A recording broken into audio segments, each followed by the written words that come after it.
Habari, mimi ni Robin Rachel na hii ni Robin Media. Moja ya vitu ambavyo huwa vinasikitisha ni kuona sisi wa Afrika tunagombana sisi kwa sisi kwa kuhisi kwamba hatujui kujiongoza. Viongozi wa Afrika sisi tumekuwa tukiwadharau, yani viongozi wetu tukiwadharau kwa sababu ya kile tunachosikia kwenye vyombo vya habari, kile tunachosikia kwa viongozi mbalimbali katika nchi kubwa. Nataka nikupe mfano ili usije ukaona haya maneno yangu maneno tupu. Siku ya jana tarehe 10 Novemba, Marekani walipata ugeni kutoka Syria. Rais wa Syria Ahmed al-Shara alienda Marekani akaonana na rais wa Marekani. Syria ilipata uhuru mwaka 1946 kutoka kwa mkoloni wao wa mwisho ambaye ni Mfaransa. Toka Syria ilipata aliyewahi kupata nafasi ya kwenda Marekani. Huyu sasa ndo kawa wa kwanza, Ahmed al-Shara. Marekani nchi ambayo huwa inatuambia kwamba wao wanasimamia demokrasia na wao wanasapoti viongozi ambao wanasimamia demokrasia. Lakini ukimwangalia Ahmed al-Shara alikuwa ni gaidi. Tena gaidi wa Al-Qaeda na alishakuwa kwenye makundi mengine ya kigaidi.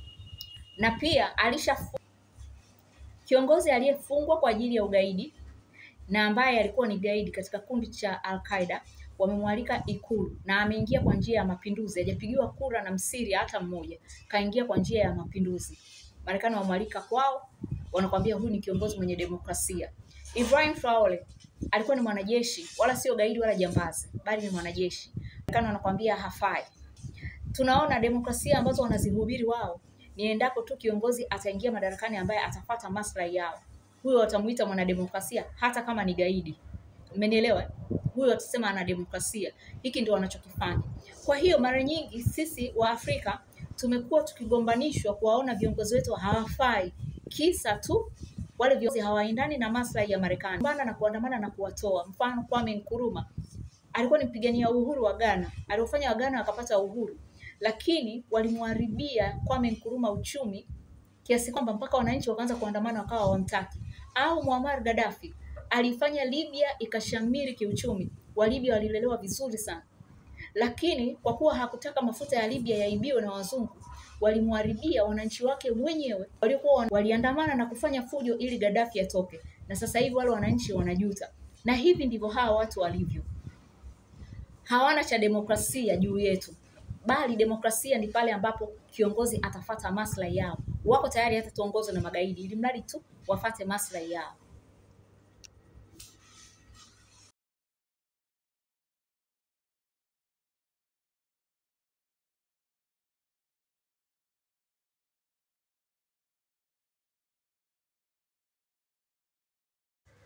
Hawa watu demokrasia wanaipractice katika nchi zao wenyewe.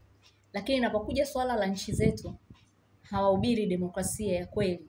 Ila wanachotufanyia sisi ni kuwaweka viongozi ambao watawacontrol.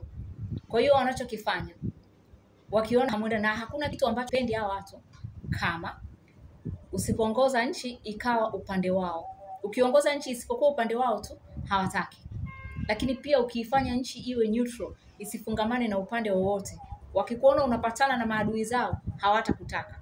Yaani wakikuona unafanya kazi na Warusi na Wachina wanakuona tishio. Wanataka wewe uwe na wao. Umoja wa Mataifa wakikuona wewe misimamo yako kwenye kupiga kura unakaa neutral, ufungamani na upande wowote, hawatakutaka. Wanataka ukiwa Umoja wa Mataifa kukitokea jambo upige kura zitakazowanufaisha wao, zitakazoendana na maslahi yao. La sivyo hawatakutaka. Kwa hiyo watakachokifanya hapo ni kutumia angels zao na vyombo vyao vya habari kukuharibia uchumi wako, kukuharibia taswira yako katika jamii yako. Baada ya hapo watakachokifanya ni kuhakikisha sasa wanatumia nguvu katika taasisi zao za fedha kukuharibia uchumi. Ndipo watakapofanya. Lakini pia watakuangalia uliingiaje madarakani ili pia wapate nguvu ya kuweza kukusiliba vizuri. Mfano Ibrahim Traore aliingia madarakani kwa njia ya mapinduzi, kwa hiyo wanamsiliba vizuri sasa.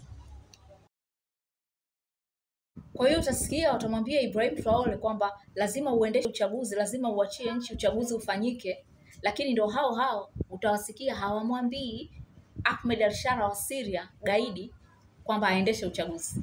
Utasikia hawamwambii. Lakini hao utasikia wanakuambia kwamba Ibrahim Traore aendeshe uchaguzi au Assimi Goita kule Ghana aendeshe uchaguzi ili wachomeke vibaraka. Hivi ndivyo walivyo. Kwa viongozi wa Afrika, kuiongoza nchi ya Afrika ni kazi sana. Kuongoza nchi hata zile za Amerika ya Kusini ni kazi sana, kwa sababu hawa watu wanataka vitu vyetu. Kwa hiyo wako tayari kuharibu, kutugombanisha sisi kwa sisi. Umeona? Kongo pale hawajaionja amani toka mpata uhuru, kwa sababu kiongozi wao ambaye alitakiwa walindie maliasili zao alichukiwa kuanzia na Wakongo wenyewe. Walihakikisha wanamsiliba mpaka kwa Wakongo wenyewe. Patrice Lumumba akauliwa kwa kushirikiana na wazungu na Wakongo wenyewe, wakahakikisha wanamuua. Leo hii Kongo haijaonja amani mpaka leo, na ndio furaha yao, kwa sababu Kongo kuna maliasili nyingi sana. Kukiwa na amani hawatachukua maliasili kirahisi. Sehemu yenye amani itabidi kutaka maliasili eneo, itabidi ufuatishe sheria hiyo nchi. Kwa hiyo maliasili zile utazipata kwa bei kubwa, kwa sababu itabidi ulipie kama mambo ya ushuru na nini, kama sheria za nchi zinavyotaka. Kwa hiyo mpaka wewe upate yale madini utayapata kwa bei kubwa. Lakini wakifadhili vikundi, kukawa kuna machafuko, zile maliasili wanazipata kwa bei rahisi, kwa sababu wanazipata kimagendo. Vile vikundi vinavyofanya machafuko ndio vinavyoenda kuchukua madini na kuwapelekea. Kwa hiyo wanapata madini kwa bei rahisi, kwa sababu wanayapata kimagendo na sio kwa kufuatisha sheria za serikali husika. Ndio maana maeneo mengi yenye utajiri wanapenda kuhakikisha kuna migogoro. Maeneo yenye utajiri mwingi ya asili, kukiwa na migogoro kidogo tu ikianza, ile migogoro inakuwa ni mikubwa, mizito. Unawezekana hata kuundwa kundi vya wahasi. Umeona? Mozambique kumegundulika na gesi, sasa hivi kumejaa magaidi, kwa sababu kukiwa na migogoro, gesi itachukuliwa kirahisi kwa bei rahisi, kwa sababu itachukuliwa kimagendo, tofauti na kukiwa hakuna migogoro, nchi ikitulia, wataichukua gesi kwa bei kubwa. Sasa hii michezo ya kisiasa wanaoicheza, mimi sina tabu nao, wacheze watajua wenyewe. Lakini tabu inakuja pale ambapo wanalaghai saikolojia za wananchi wa Afrika, na wananchi wa Afrika kila mara wanakuwa wanagombana na viongozi wao na kuona kwamba viongozi wao hawafai. Wakianza kulalamika habari za rushwa ndio usiongee. Sasa mimi nitakuja na video inayofuata, nitaelezea habari za rushwa juu ya wa Afrika, kupambana na juu ya rushwa za viongozi wa Afrika na rushwa zao wao, alafu utaangalia. Umeona?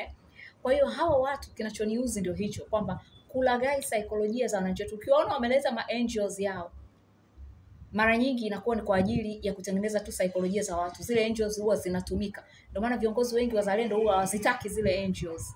Umeona? Lakini pia ukiwaona wameleta vyombo vyao vya habari, mara nyingi ni kwa ajili ya wananchi wetu wa Afrika.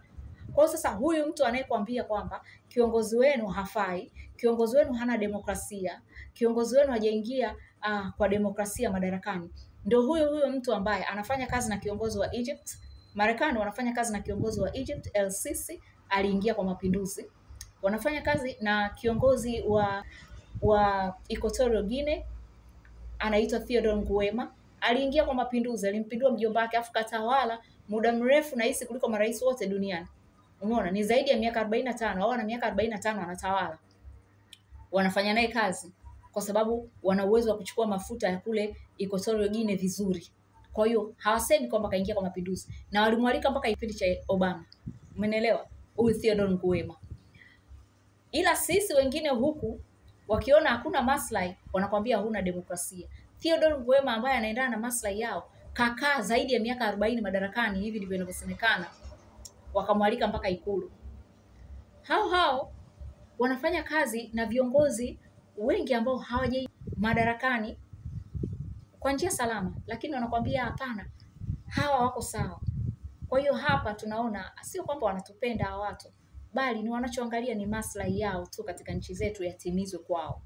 Umenielewa? Kati hii ni siasa, hakuna mzungu anayekupenda. Kila mzungu anaangalia kuja kutimiza maslahi.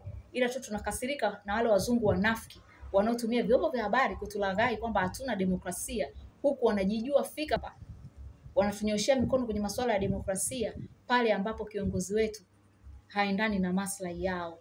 Na ukishaona hawampendi kiongozi wenu, basi ujue huyo kiongozi wenu ndio mzalendo. Ukiona wanampenda kiongozi wenu na wanamsifia kiongozi wenu, ogopeni sana. Ujue, yani ukiona vyombo vyao vya habari vinamsifia kiongozi wenu, basi ujue maliasili zenu zinabebwa. Lakini ukiona wanamchukia, wanachukia serikali yenu, basi hapo mko sawa. Hivi ndivyo mambo yalivyo.